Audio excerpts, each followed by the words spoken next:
So, hello everyone, and welcome to this webinar. We're going to be discussing today the future of face-to-face fairs in higher education. And I am pleased to be here with my two panelists. I have Mark, who's a Senior Account Executive at Full Fabric, and I have Matt Wrench, who's Head of Events at QS. And I, of course, am Oliver Matthews, and I have the pleasure of being the host for today's webinar. And a little bit about my background. So I've actually been on the university side for the last 20 years, working in four different institutions, 3 different countries, managing marketing and student recruitment. So this question of face-to-face fairs, this is very close to the heart. I've done many of these events in all sorts of places in the world. And I've also been on the decision-making side about whether we should invest in any particular fair in any particular country. And this is probably the one thing that hasn't changed over the years. Fairs themselves, they're still there. There's many to choose from. And it is a difficult decision. Now, my start into education was taking my first job in a recruitment team in the UK. And the first thing I was given was a plane ticket. Here you are, you're off to China. You've got a 12-day stint doing fairs over in Asia. And the fairs were absolutely packed. You could barely breathe. Your box of brochures, you would hide them under the table because you couldn't afford to hand out the brochures to the first 100 people, and you would never be able to take enough brochures with you. Now, that was, as you can imagine, that's quite a few years ago, because we didn't really put much into digital advertising. We didn't have any sort of social media going on, so you really would have a fair of people turning up for the first time. They've never heard of your institution. They ask all their questions, and quite often at the end of a fair, we'd get a pile of applications. Often they'd come along with banker's checks as well, so you took the deposit at the same time. A few things have happened in the meantime. Of course, people now do their research before they come. The internet changed the game significantly. Online events popped up, both for fair providers and for schools doing their own online events. But most importantly, also the pandemic, where we saw a big change in the willingness of people to engage online, to attend events, to plan their whole journey. All of the tools were already available, but being forced to spend a year, 2 years worth of time really going through a purely digital and online experience changed a lot about how candidates and schools thought about fairs themselves. So the question became, what is the role of a face-to-face fair? Matt probably won't appreciate me saying it, but one question is, do we need fairs at all? Do real-life fairs even have a place in a modern marketing mix? But what I would say is, certainly from my own point of view, it's no longer a case of students turning up blind. And for sure, some will, but most don't turn up blind to a face-to-face event anymore. They will have done their online research in advance. They probably have a short list, and in some cases even check, where is my school going to be, so that I can go and talk to them. And in many cases, they will in some way have engaged virtually through a chat tool, through email, even through an online meeting. They'll have engaged already with certain schools before they turn up at a real world fair. And then afterwards, you're not going to get an application immediately after the event anymore. You're not going to walk out the door with paper applications for sure. But you should expect now a journey of campus visits, of discussions before the online application. So there's a lot of engagement both before and after a fair in order to make these fairs, firstly, worthwhile, give you a good conversion rate, and to ensure that both you and your applicants have a meaningful experience there. And this was a key one.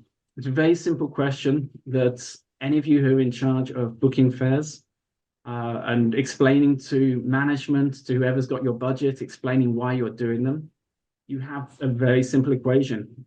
This hasn't changed since the first time I went on a fair. we have our budgets, we have the staff, and we have our time. And you have to measure how much is it worth to go on a fair? Because a fair is time consuming. If you do it properly, all of the activities you could do while you're in that city, the time to fly there, this is a big investment of time and energy. So the question is, what is your return on investment? What are the conversions going to be? And that's really what we're talking about today is, in order to help you make your decision, we've got Matt from QS who can explain the value of the fairs. And then we have Mark who's on the conversion side. How do we get the most out of them? And this is really the key question. It's easy enough booking a fair, but to turn up and make it worthwhile, you can either do all your fairs and have no applicants, or you can walk away with a decent return on investment where you've justified your time. And what we do know, this is certainly from the school side, we know that the applicants still want personal contact. They still want real-world interaction. This hasn't changed. It's always been the case that the applicants want that engagement. The question is, how do we deliver it? Second thing we know is follow-up is still critical. That hasn't changed either. How well you follow up with the candidates, how quickly, in what manner, and therefore the last point, personalization, accuracy of information, speed of follow-up. It's really competitive, and we'll see some numbers as well on just how competitive it is out there. But we know that the application process, the schools fighting for the good candidates, everyone is competitive, so we have to be quick, personal, and accurate. And with that, that is the introduction as to why we're doing this and why this journey matters. I'm going to hand over to our first panelist, Matthew Wrench from QS, for a quick introduction and his part of the presentation. Matt, over to you. Wonderful. Thank you so much, Oliver. Thanks, everyone, for attending today. My name is Matt Wrench, as Oliver said, and I'm the head of student recruitment events here at QS. In terms of what I'm going to cover today, I'm going to take you through a quick look at what the current higher education landscape looks like.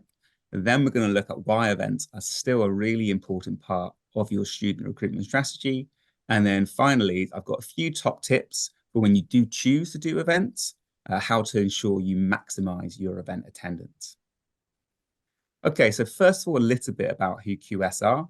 So we've been around for 30 plus years. QS was actually founded the same year that I was born, which makes it quite easy for me to keep track of how long we've been around and also how much heavy lifting that plus really is doing. Over that time, we've built relationships with over 2,000 institutions across the globe, and that's providing services such as enrollment solutions, access to lots of analytics and data, consultancy, partnership management, but also helping to create those vital student connections. And we're a truly, truly global organization. The next slide has got a little bit just on our offices and locations. And you can see there, everywhere there's a little dot, that's where we have either an office or delivery location. As well as that, we have education experts from over 54 different countries. It's a real pleasure working such an international organization, and it really helps to ensure we have the best in-market knowledge to help universities and to help us deliver great results for our candidates. And now onto the event. That's obviously my main part of this business. Left-hand side, you can see some numbers there. Therefore, our upcoming series of events we have for fall 2024. We're going to be running 146 student recruitment events between August and December. As you can imagine, it's going to be a very, very, very busy second half of the year for us. That's in 78 individual cities and over 5 continents. All our events for this season are going to be physical and face-to-face. We really do see from candidates and see from clients that value they take from that individual interaction. On the right-hand side, we then have some stats that come from our last fall season. So 28,000 candidates attended our events in fall 2023. That means there's 28,000 that took the time to actually walk in the room, and 28,000 that saw the value of meeting universities face-to-face within that event. And who did they meet? Well, they met with over 500 different global institutions. They're the ones that attended our events, and they're the ones that traveled all the way to attend. So let's move on to a little bit about what is happening within student recruitment at the moment. So of course, many of you will know rising operating costs are putting a lot of strain on institutions. For those of you that are from the UK, the stat on the right-hand side will seem familiar to you, and definitely some difficult financial times are coming. But on the left-hand side, you can see it's just not just a UK problem. And for those in Europe, I'm sure you're seeing similar situations, but also in the US. So just so you know, you're not alone. US institutions are also really struggling with those rising costs. As a result of that, institutions are really looking to diversify their markets. And we've seen this massive growth in international student numbers as the competition is really, really, really hotting up. You can see how the UK itself has grown by 26% since the pandemic. And you can see how the gap between those big four core markets is really starting to shrink. It's closed by just under 250,000 students in 5 years. However, as we all know, there are changing political sentiments in those core markets, and many are predicting a dip in those student numbers in 2024.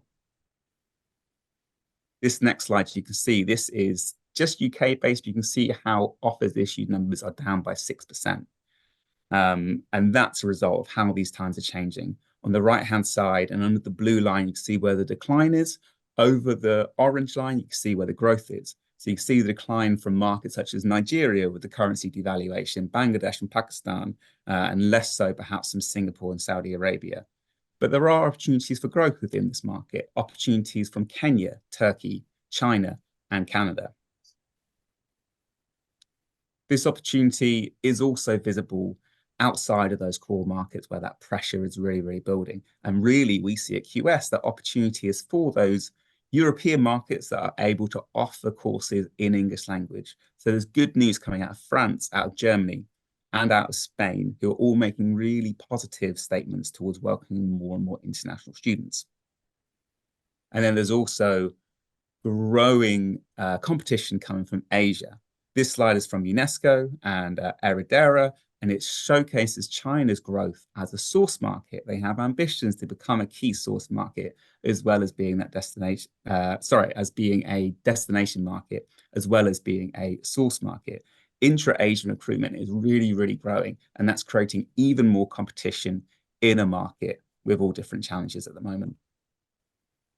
So within all that information, we know it's highly competitive. We know there's limited resources, but why would you choose events? The reason is because students are choosing events. This graph is from our International Student Survey. It's the largest survey of its kind. This is the results from 2023. The 2024 results are coming out this summer, so keep an eye out for that. You can see at the top there, so this is where candidates are finding sources of information they find most useful. Of course, the university website is massively important, as well as general online search and taking part in rankings such as QS World University Rankings. But you can see sat there in the middle, you can see that those students still find a lot of use from university fairs, and it's actually growing. It's gone from 37 to 38%. 2024, we'll see what those stats are. But students still find events as a vital source of information on your university. Events also work. They play a really, really key role in converting. So this is the first source conversion rates, and this is from a UK client group. It'll probably be quite similar across Western Europe as well. You can see obviously phone and email, live chat and web form, really, really successful sources of conversion. But where you can see that faint orange line, that separates what are inbound candidate activities versus what is your outbound activities. And you can see where events stays within that. Events are still leading the way for conversion compared to digital campaigns or any other kind of referral site. This next stat I think is really, really interesting for you to see. So I said at the start, 28,000 people attended our events over the course of fall 2023. Well, on average, our events receive 800 registrations from students. So 800 per each event in each city. Sometimes we'll run more than one or two events in that same city on the same day, averaging 800 student registrations. The next two are very, very interesting. So you look at the 77% stat. So 77% of QS Discover attendees, QS Discover is our main fair product here at QS, 77% met with universities they were not familiar with.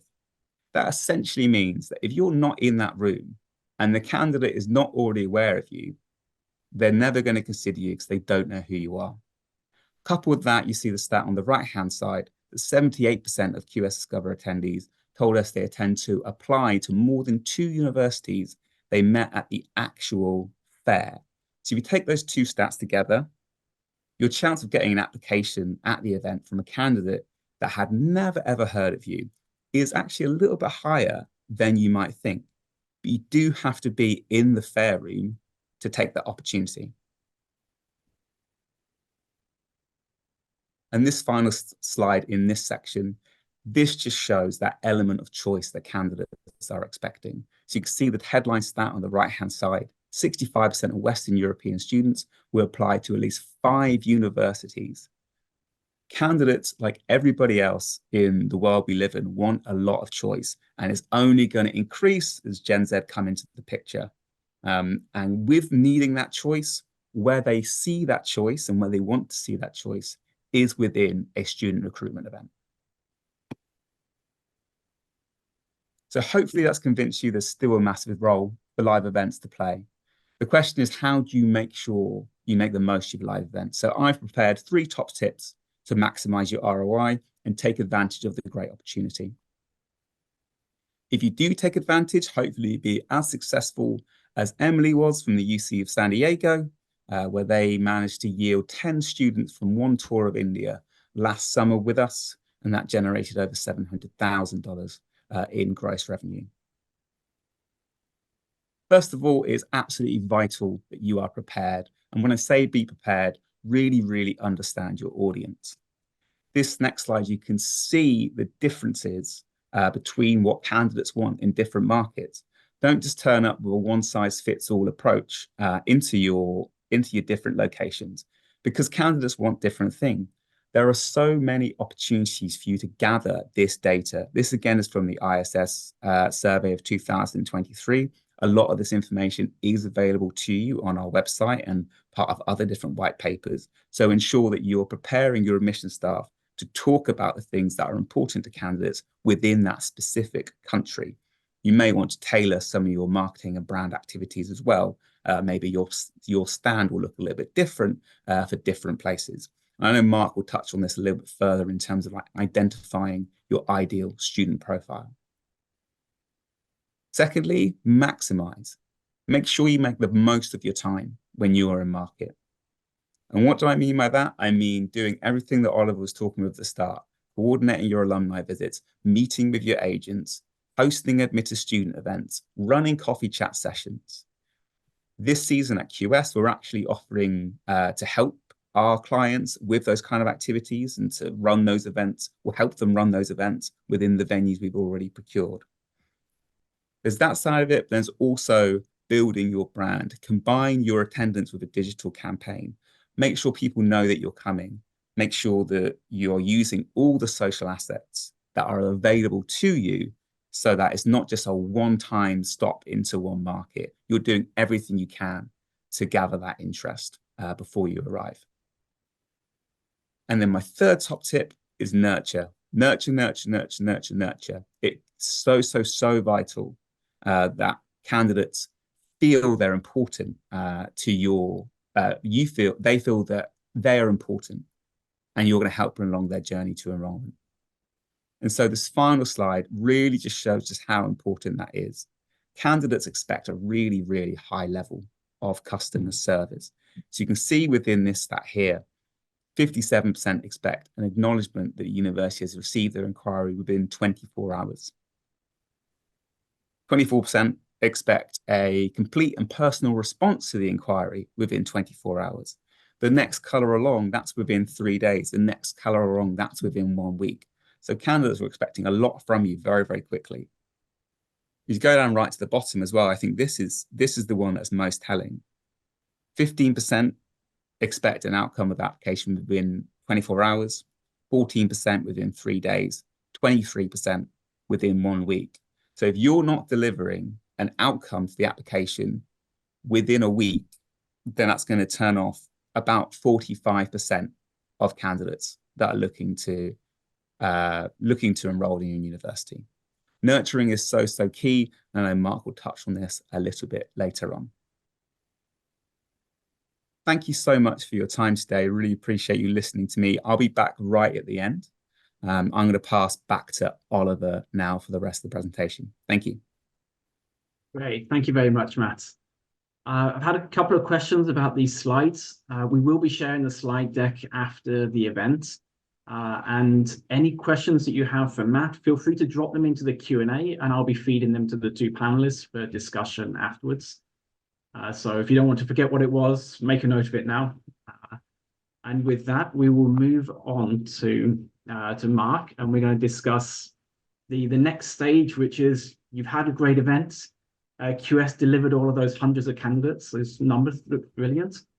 Now the question is, how are you going to capitalize on it? Great. Thank you, Oliver, and thank you, Matt. Hello, everyone. By way of formal introduction, my name is Mark Fouché. I'm the Senior Account Executive at Full Fabric. I joined the team last year, and together with some of my colleagues, I'm responsible for growing our presence in the UK, parts of Europe, and the US. I have had a number of attendees ask for a bit more detail on Full Fabric, so I'll give you a very brief overview now. So Full Fabric is a software as a service provider. Our product is designed specifically for higher education and consists of 3 modules. The first is a CRM, which is used to build and nurture relationships throughout the student life cycle, and it allows you to capture leads from multiple sources, automate tasks, and understand engagement in real time. It also includes event management and is typically used by recruitment and marketing teams to manage the student journey up until an application is started. The second module is focused on admissions and enrollment, and the module helps nurture students each step of the way from starting an application to enrollment so that you convert your best students and provide seamless onboarding. It also allows you to build a university-branded, engaging applicant portal, which provides a centralized location for things like document uploads, references, evaluations, offer letters, and payments. And then the third and final module is a student information system, which helps obviously improve the student's experience and increase retention rates. So it's focused on everything post-enrollment. And Full Fabric works with higher education providers in over 18 countries throughout the UK, Ireland, Europe, and the US.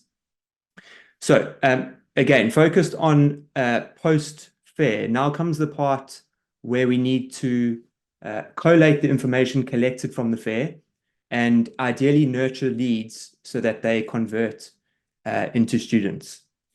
If we start by going back one step, I think it's important to understand what your ISP is, or ideal student profile, which Matt touched on earlier. It's important to understand this prior to the event. And this can be program, course, or institution specific. For example, is your institution or program focused purely on enrollment numbers, or is there a focus on, for example, diversity? And this could be nationality, gender, etc. Or is there a focus on student quality, previous qualifications or grades? You may also want to promote specific programs based on certain criteria. So having a strategy in place prior to the fair will allow you to be more focused and ultimately achieve better outcomes. Once you have this information, you know the type of student to target. After the event, it's important to ensure all leads are loaded into a centralized location, which allows staff members to manage that journey. You're then able to group leads according to their status, and again, so that you know where to focus your efforts. And something to always remember is that not all leads are equal. For example, or someone you met and spoke to at a fair and who meets your ISP or ideal student profile should be loaded into your system as a warm lead. And in that case, personalization and speed of communication, which Oliver touched on, will be very important. On the other hand, someone who meets some of your ISP criteria, but you didn't speak to at the event, may be loaded into the system as a cold lead. Before I jump into the nurturing aspect as such, something that's extremely important and that typically helps with nurturing is effective lead tracking.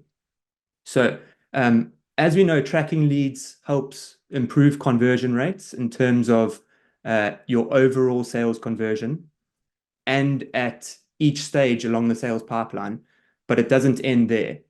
So tracking metrics to understand lead performance is important, but as we know, there are generally loads of metrics to track. So determining the most important metrics to measure is key. And it's important to define your organizational objectives and which metrics align with them.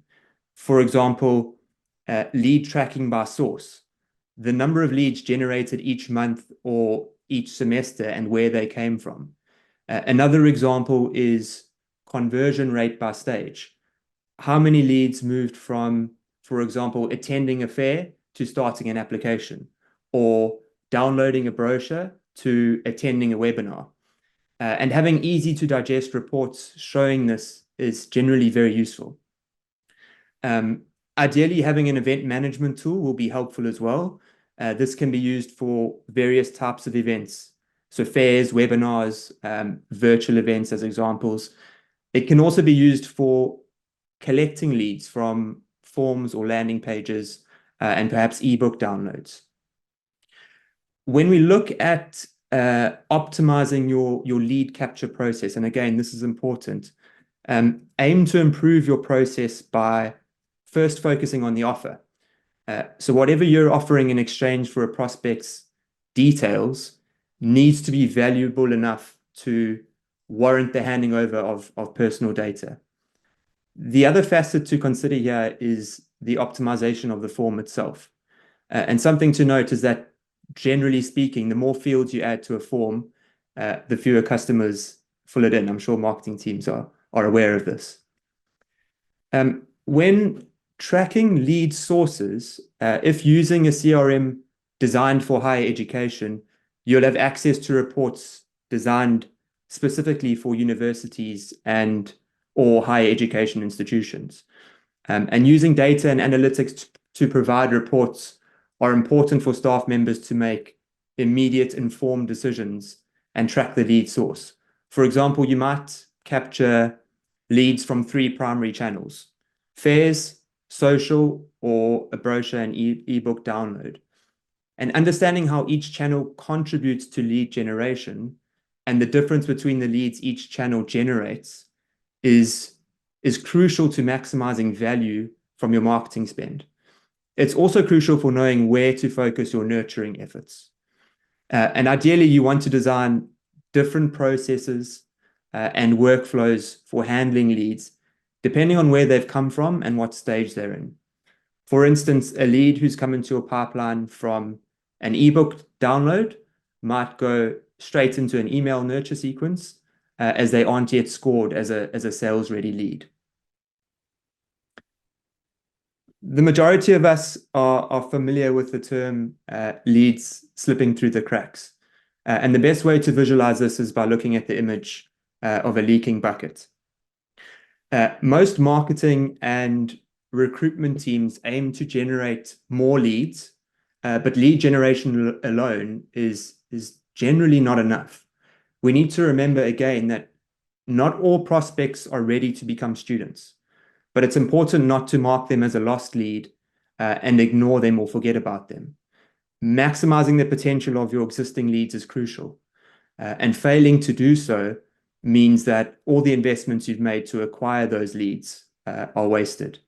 So there's a significant opportunity here, especially after a fair where you've had an in-person interaction with a number of prospects. So you should ask yourself, how can I connect with my prospects and transform them into students most effectively? And the answer lies in lead nurturing. So lead nurturing is a timely, efficient, and targeted approach to connect with your prospects at each stage of the student journey. It's a process to cultivate relationships with potential students over time. And there are two key elements to any good lead nurturing strategy. Firstly, segmentation, and then secondly, personalization. And to create a successful lead nurture strategy, you need to understand, firstly, who your prospects are. So lead nurturing is the combination of content and context. So segmentation is how you provide context. And at a high level, segmentation is dividing your contacts into smaller groups based on certain criteria. And then personalization involves providing relevant content to leads at various stages of their journey to guide them towards making a decision, either to start an application, complete an application, and ultimately submit an application. And by taking this kind of approach, you can deliver helpful content with the right context. So at Full Fabric, we focus on 3 stages in the student journey: awareness, consideration, and decision. And given the nature of today's webinar, we're going to cover the first 2 stages, awareness and consideration, to understand how you can use lead nurturing to connect with your prospects and ultimately improve those initial conversations. If we start with the awareness stage, smooth and seamless interactions are key. Students are accustomed to seamless digital experiences. So as you can imagine, if a student is looking at 5 different universities, and when they visit the website of one, they find it difficult to navigate and struggle to find the information they require, it's unlikely that they'll continue through that process. Speed in terms of response time is also key. How quickly does a student receive the information they require? And how relevant is the information to the stage they are in? What we see working well for our customers is having automated workflows set up to ensure the response rate is timely and specific content is sent based on the stage they are in. For example, a cold lead might be sent a sequence of emails whereas an engaged prospect is sent an invite to a webinar or event. An additional workflow can be set up so a staff member is alerted to make contact with the prospect and help them begin their application journey. So more of a personalized approach. Interestingly, we have a client who invites engaged prospects to start an application directly after an event. And once those applications are completed, around 40 students are invited for an all expenses paid on-site visit. And the one-day visit includes a tour of the city, lunch, and a masterclass. And they report a 90% conversion. Having a 360-degree view and being able to track communication history with prospects is also beneficial. And having a system to gather prospect and applicant data in one single view provides a complete overview, including things like activity history or last touch point. During the consideration stage, and once an application is started, the nurturing aspect becomes even more important. So throughout the student journey of starting an application, submitting an application, and accepting an offer, again, it's important to have tailored content based on the stage they're in. Email reminders with relevant content are important for someone who has started an application but not completed it. On the other hand, someone who has submitted an application can be invited to a specific webinar or event related to their course, and an automated note can be sent to the admissions team to reach out to the candidate personally. It's also extremely important for marketing and admissions teams to understand the data in terms of how many students have started an application, how many have submitted an application, and how many have accepted an offer. As in order to improve conversions and enrollments, you need to understand which stages are doing well versus the stages that need improvements. And again, using data and analytics to create reports is where our clients see the most value, as they can act immediately. So to summarize, I've listed some of the lessons and key takeaways from today. Firstly, clearly distinguish and customize the student experience. It's vital to ensure your efforts are focused and efficient, and that's before the event or fair and post-event. Identifying your ISP or ideal student profile prior to a fair is key. Promote specific programs based on your institutional goals, and remember that not all leads are equal, so it's important to group them accordingly. Secondly, track leads effectively for higher conversions. Determine the most important metrics to measure for your institution. And again, these should be based specifically on your institutional goals. Track the lead source to identify the highest converting activities, and understand how each source contributes to lead generation and the difference between the leads each source generates. This is crucial to maximizing value, again, from your marketing spend. Thirdly, nurture, nurture, nurture. So nurturing the student through every stage of their journey is one of the key differentiators when it comes to improving conversions and ultimately increasing enrollments. But this can't be done without removing a large number of manual tasks that staff members are currently faced with. So to ensure fast, efficient, and focused communication, tailored automated workflows are important. A reminder that this should be very specific based on the stage the student is in. So a lead should receive different content versus someone who has started it or completed an application. And lastly, but not least, personalization is key.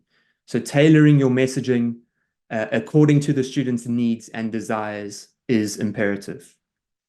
I hope this has been useful today. Thank you very much. I'm here for any questions. Great. Thank you very much, Mark. I think it's also interesting for me just to reflect on how much stuff has changed in the last 20 years.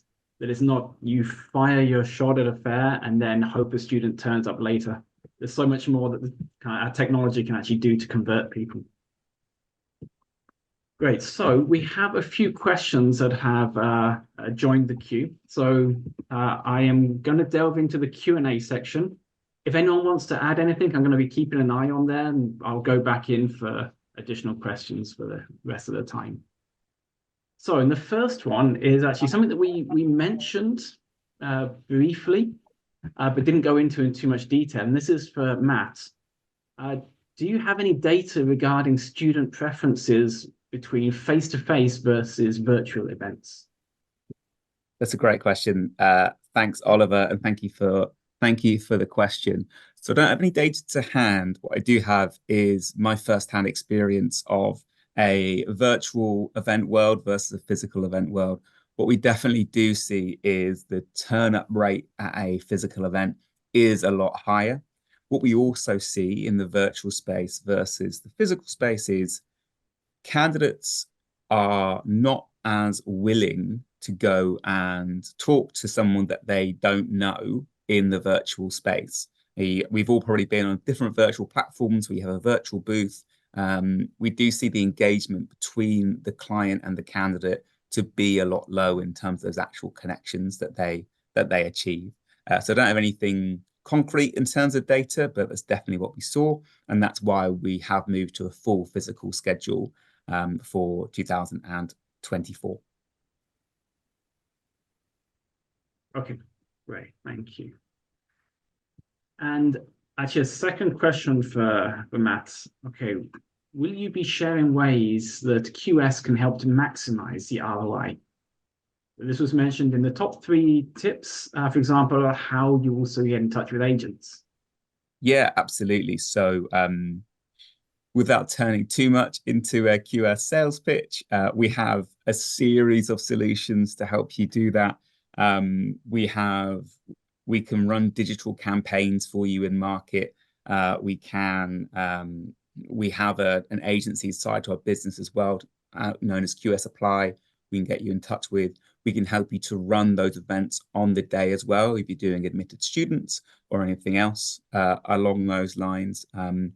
Yeah, a whole raft of solutions. I think the key thing is just to make sure, and people don't really like to hear this, but just make sure if you are entering a market, make sure you're very, very busy and very, very visible. And yeah, we can help you in different parts of that piece.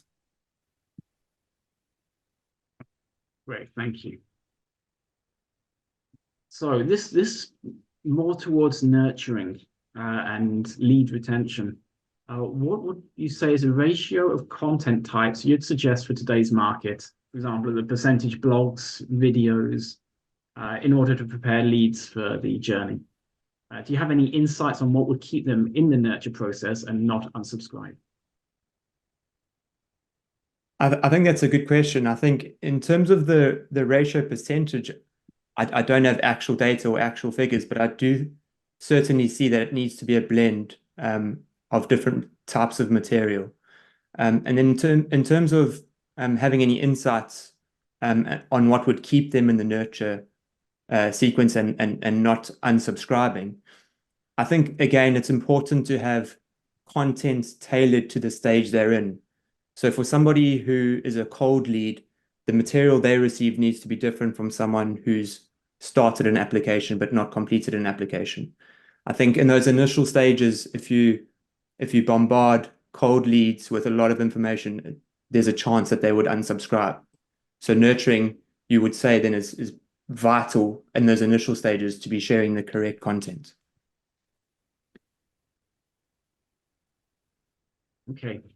And that actually fits quite nicely into another question that came in just now, because a key question is, as you said, it's the right content, but it's also about segmentation. So making sure that it's not just one bucket of leads getting the same message. So in your opinion, are there any key criteria that should be used to segment leads effectively? I think that ties in with the organizational goals or program specific goals. What is most important? Is it simply increasing enrollments? Is it, again, diversity perhaps? Or is it what we call quality of student based on previous grades or qualifications? And I think once you understand what the organizational goals are, you can segment accordingly and then decide where to focus the majority of your efforts.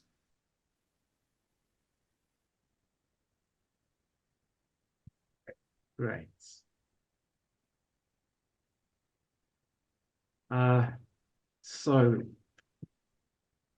We have one. I'd say this one is probably more for Matt. So we've got one of the stats you shared, the 45% expects a notification of their status within 1 week.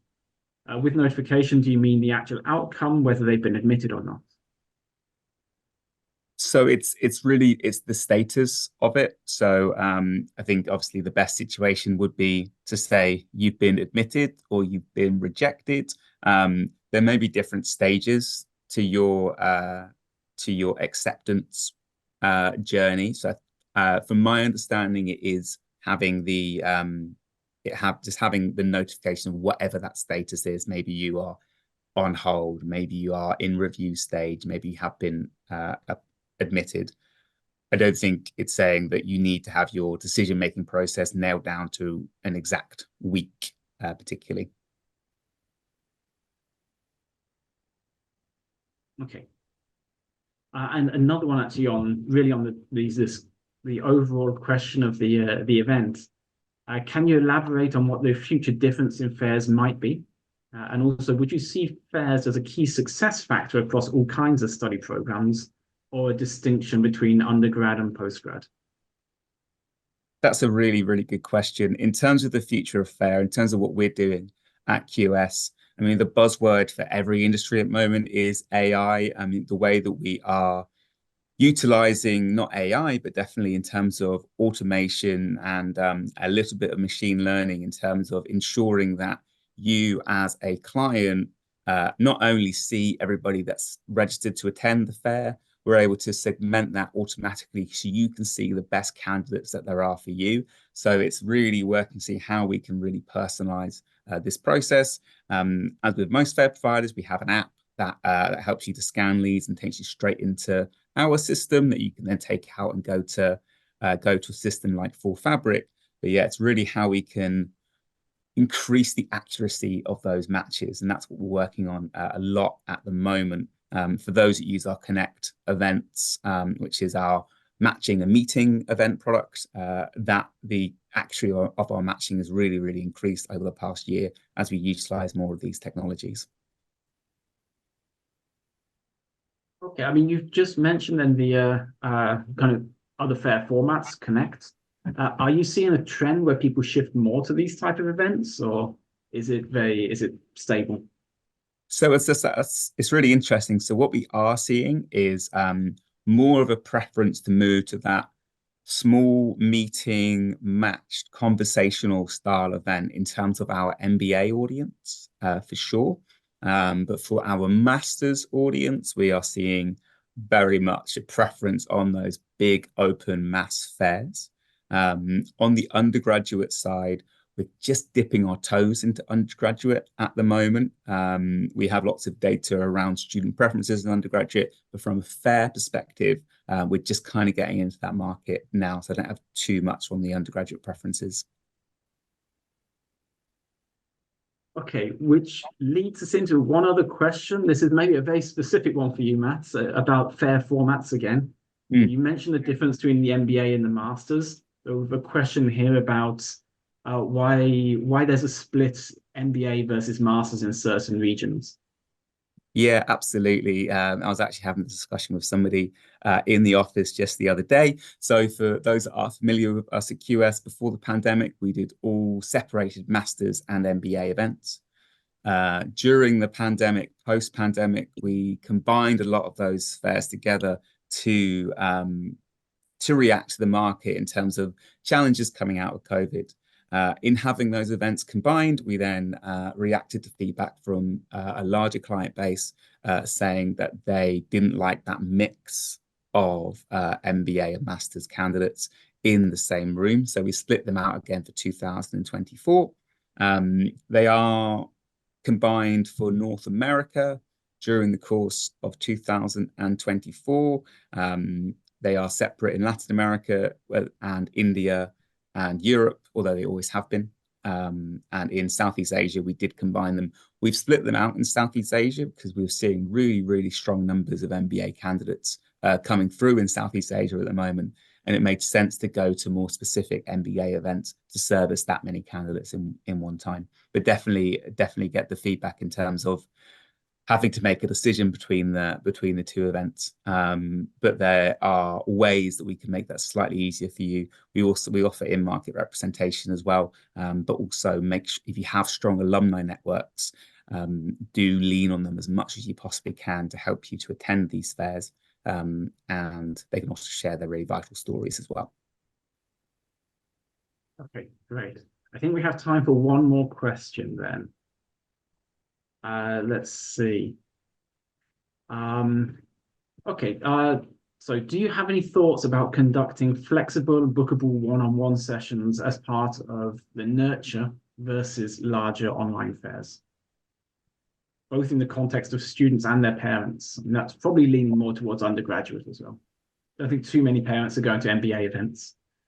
Well, you would be surprised. You'd be surprised, Oliver. In certain markets, we do get a lot of parents at all levels of the events. So I think conducting flexible, bookable one-on-one sessions, I see that very much as part of those in-market activities that you might do. So there might be some candidates that maybe are already in your nurture funnel in that market. You might want to have a quick one-to-one conversation with. With the QS Connect product alongside the QS Discover, which is the fair, we do in a lot of markets, we offer both of those solutions in one day if you want to utilize us. In terms of the context of students and their parents, for some students who are really at that very end, near the end stage, like they're ready to apply, that one-to-one conversation might be more valuable. But at those ones that are more in their early discovery phase, who are just testing the water to see what their journey is going to be, that large open fair tends to be more beneficial to them. And in terms of the online side, we really see that as a good opportunity for really just for brand recognition, as opposed to those key conversations and key connecting points. Hopefully that answered your question. I think so. Okay, wonderful. I think we've just about come to the end here. There were a few other outstanding questions, but I've put up on the screen our contact details. We've got 3 links here to LinkedIn. Also, feel free to email either the panelists. We'd be happy to answer online. And for that, I'd just like to say thank you to Mark and Matt. Thanks for your presentations, and thanks everyone for attending. Have a good afternoon.